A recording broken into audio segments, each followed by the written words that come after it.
మా సహచార మంత్రులు కోమటిరెడ్డి వెంకటరెడ్డి గారు, పొన్నం ప్రభాకర్ గారు, ఎమ్మెల్యే గారు చెన్నూరు ఎమ్మెల్యే గారు వివేక్ గారు, మా అందరికీ కురువృద్ధులు జీవన్ రెడ్డి గారు ఎమ్మెల్సీ గారు, ఇంజనీరింగ్ ఇరిగేషన్ శాఖ ఇంజనీరింగ్ అధికారులు, ఏజెన్సీలు, ప్రింట్ అండ్ ఎలక్ట్రానిక్ మీడియా మిత్రులు, అధికారులు అందరికీ మనస్ఫూర్తిగా హృదయపూర్వక నమస్కారం.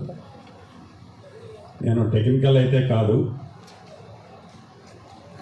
నేనేమి ఇంజనీరింగ్ చదువుకొని ఇప్పుడు నేను ప్రశ్నించే డిపార్ట్మెంట్ని నేను అడగటంలా, ఒక లేమ్యాన్గా ఎప్పుడైతే ఈ బ్యారేజీ కుంగిపోయిందో ఇంకొక బ్యారేజీ వర్టికల్గా నెర్రలు ఇచ్చిందని ప్రజలకు తెలిసిన తర్వాత ప్రజలలో రచ్చబండ లాంటి ప్రాంతాల్లో చర్చ జరుగుతున్నది. మిమ్మల్ని నేను అడుగుతున్నాను కొన్ని పాయింట్. మొదటిది, రాష్ట్రం విభజన జరగకముందు ఆనాడున్న ప్రభుత్వం, కాంగ్రెస్ ప్రభుత్వం 152 మీటర్ల లెవెల్లో పర్మిషన్ కావాలని పక్క రాష్ట్రంతో చాలా సంవత్సరాల నుంచి ఆ క్లియరెన్స్ పెండింగ్ ఉన్నది. 158 అని, చివరికి 157 అని, చివరికి 152 మీద అలానే స్ట్రిక్ ఆన్ అయింది. అప్పుడే దివంగత నేత రాజశేఖర రెడ్డి గారి టైంలో డ్యాము లెవెల్ ఫిక్స్ కాకపోయినా ప్రాణహిత చేవెళ్ళ ద్వారా మిగతా పనులన్నీ చేపట్టి డ్యాము లెవెల్ ఫిక్స్ చేసే దాంట్లో అంతర్రాష్ట్ర పక్క రాష్ట్రంతో ఆ ఒడంబడికతో చర్చల్లో ఉన్నారు. ఇందాక మా ఇరిగేషన్ మంత్రి వారు అన్నట్లు ఆనాడు దాని కాస్ట్ సుమారు 38,000 కోట్లు. ఆయకట్టు వచ్చేసి సుమారుగా 12,80,000, సుమారు 13 లక్షల ఎకరాలు ఆయకట్టు.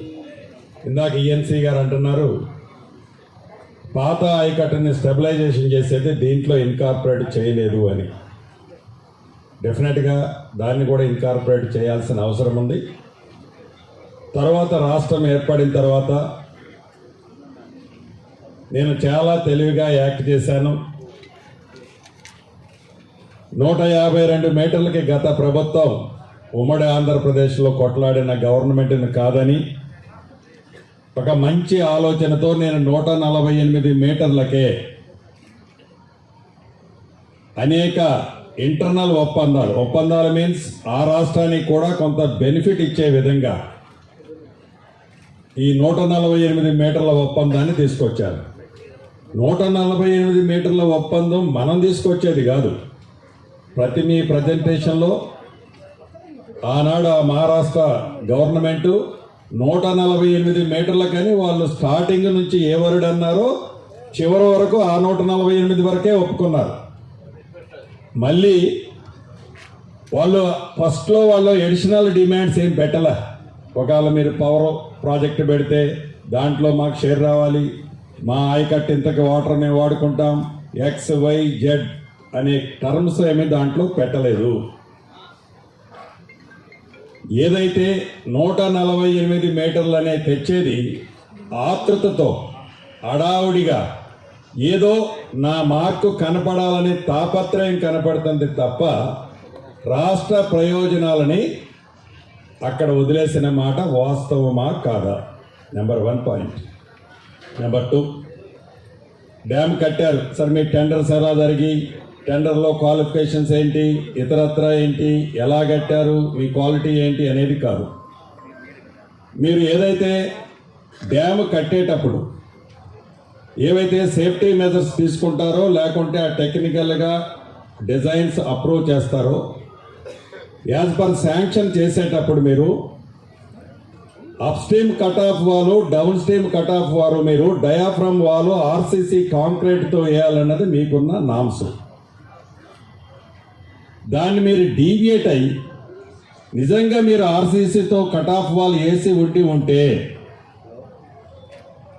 కట్ ఆఫ్ వాల్ వేసి దాని మీద మీరు ర్యాఫ్ట్ వేసి ర్యాఫ్ట్ మీద డ్యామ్ మీరు పర్ఫెక్ట్గా కట్టి ఉంటే మీకు వాటర్ ఇన్లెట్ అయి ఉండకపోతే ఈనాడు ఈ మేడిగడ్డ కానీ దీనిపైన ఉన్న డ్యాము కానీ ఆ పైన ఉన్న డ్యాము కానీ ఈ ప్రమాదం జరిగి ఉండేదా?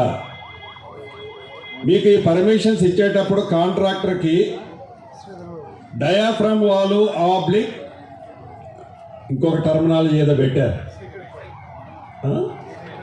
సెకండ్ పాయింట్ అని పెట్టారు, సెకండ్ ఫైల్. సో ఈ సెకండ్ ఫైల్ ఏదైతే ఉందో ఈ సెకండ్ ఫైల్ ఫెయిల్ అవ్వటం వల్లే కదా ఈనాడు ఆ వాటర్ ఇన్లెట్ అవ్వటం వల్లే డ్యామ్ కింద ఉన్న sand day by day deplete అయి ఆ క్యావిటీ ఏదైతే ఏర్పడిందో క్యావిటీలోకి ఆ డ్యామ్ షింక్ అయింది. లేకుంటే ఇంకొక డ్యాము క్రాకులు ఇచ్చింది, ఇంకొక డ్యాము ఇబ్బందుల్లో ఉంది.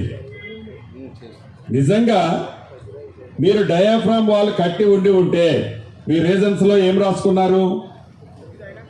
టైం తీసుకుంటుంది, యుద్ధ ప్రాతిపదిక మీద కట్టాలి, యుద్ధ ప్రాతిపదిక మీద కట్టి తెలంగాణ ప్రాంతాన్ని సస్యశ్యామలం చేయాలి. Okay, concept is good.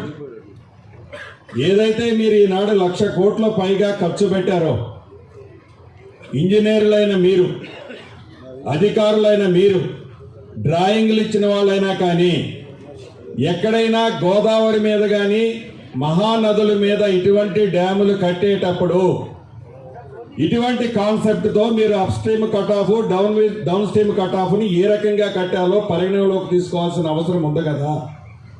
మీరు ఎందుకు తీసుకోలేదు అనేది నా ఫస్ట్ క్వశ్చన్. సెకండ్ క్వశ్చన్, మీరు డ్యామ్ కట్టిన మరుసటి సంవత్సరమే ఇందాక ఈఎన్సీ గారు చెప్పినట్లు మేము ఎక్స్పెక్ట్ చేసిన 28 లక్షల క్యూసెక్లు డ్యామ్ కట్టిన 2వ సంవత్సరమే సర్ప్లస్ అయింది అంటున్నారు. ఎస్, మీరు ఏదైతే ఎస్టిమేట్ చేశారో 28 లక్షలకు 30 లక్షలకు ఎస్టిమేట్ చేశారు.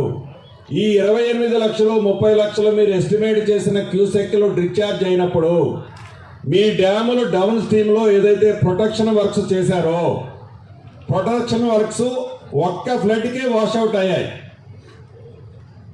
అసలు ఏమి మీరు డిజైన్ చేసినట్టు ఆ ఫ్లడ్కి డౌన్ స్ట్రీమ్లో మీరు ఏదైతే ప్రొటెక్షన్ వర్క్స్ చేశారో ఇవాళంతా శాండ్ మేత వేసిందో, ఏదైతే మీరు హెవీ బ్లాక్స్తో మేము ప్రొటెక్షన్ వర్క్లు చేశామంటున్నారో అవన్నీ వాషౌట్ అయ్యి మీరు ఏదైతే డౌన్ స్ట్రీమ్ కట్ ఆఫ్ కూడా ఎక్స్పోజ్ అయిన మాట నిజమా కాదా? దానికి ఈ రోజు వరకు మీరు రెమెడీ ఏం చేశారు? Second point. థర్డ్ పాయింట్, ఏదైతే ఈరోజు కుంగిపోయింది 2022 ఏప్రిల్ 28 నాడు, మరి ఎగ్జిక్యూటివ్ ఇంజనీర్ అతనే ఉన్నాడా మారాడా నాకు తెలియదు. 2022 ఏప్రిల్ 28వ తారీఖు నాడు మీ ఎగ్జిక్యూటివ్ ఇంజనీర్ ఏదైతే ఇక్కడ ఈనాడు కూలిపోయిందో, ఏదైతే షింక్ అయిందో, ఇక్కడ ప్రమాదం ఉంది, ఇక్కడ హెవీ సీపేజ్ వస్తుంది, ఈ సీపేజ్ని ఇమీడియట్లీగా మీరు రెక్టిఫై చేయకపోతే డేంజర్ ఉందని మీ ఎగ్జిక్యూటివ్ ఇంజనీర్ మీ పై అధికారులకు ఏదైతే కన్స్ట్రక్షన్ చేసిన కంపెనీలకు లెటర్లు రాశారు. దాని మీద ఆ రోజే మీరు శ్రద్ధ తీసుకొని ఉంటే ఆనాడు ప్రభుత్వం, ఆనాడున్న ముఖ్యమంత్రి, ఇరిగేషన్ శాఖ మంత్రిగా ఉన్న ముఖ్యమంత్రి గారు మీరు శ్రద్ధ తీసుకొని ఉంటే ఈనాడు ఈ డ్యామ్కి మీరు చేసిన తప్పులు కొంతైనా శ్రద్ధ తీసుకొని ఉంటే మళ్ళీ వాటర్ లేని టైంలో రెక్టిఫై చేసి ఉంటే ఈనాడు ఈ పరిస్థితి వచ్చి ఉండేదా? దాని మీద ఉన్నతాధికారులు ఏం చర్య తీసుకున్నారు? దాన్ని బాధ్యులను ఎవరిని చేశారు? ఆ బాధ్యులు చేసిన వారి మీద ఎవరి మీద యాక్షన్ చేసుకుంది ఆనాడు ప్రభుత్వం డ్యాములు కట్టే దాంట్లో చూపించిన ఉత్సాహం, టెండర్లో పిలిచిన చూపించిన ఉత్సాహం, డ్యాములు కాపాడే దాంట్లో ఎందుకు ఉత్సాహం చూపలేదు? అంటే ఇక్కడ మీ పర్సనల్ ఇంట్రెస్ట్ లేదనే కదా వీటిని వదిలేసింది. డ్యాములు కడితే చాలు, డ్యాములు కడితే వాటి మానాన్ని అయిపోతాయి, వాటిని మనం కాపాడినా కాపాడకపోయినా మన పర్సనల్ ఇంట్రెస్ట్ ఫుల్ఫిల్ అయింది కాబట్టి డ్యాములు ఏమైపోయినా పర్వాలేదనే కదా వదిలేసింది.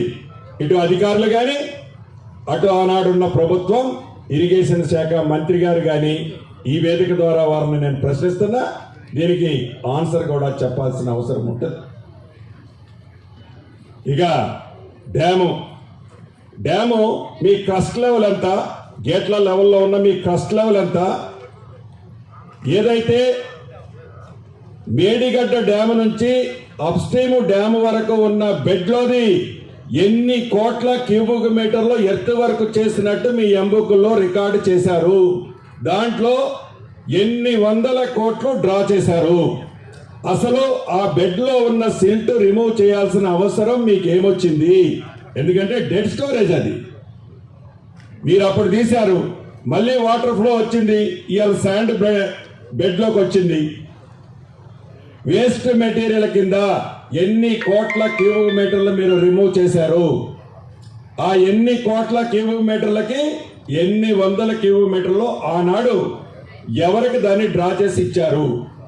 టెక్నికల్గా దాన్ని మీరు ఎలా సపోర్ట్ చేసుకుంటారు?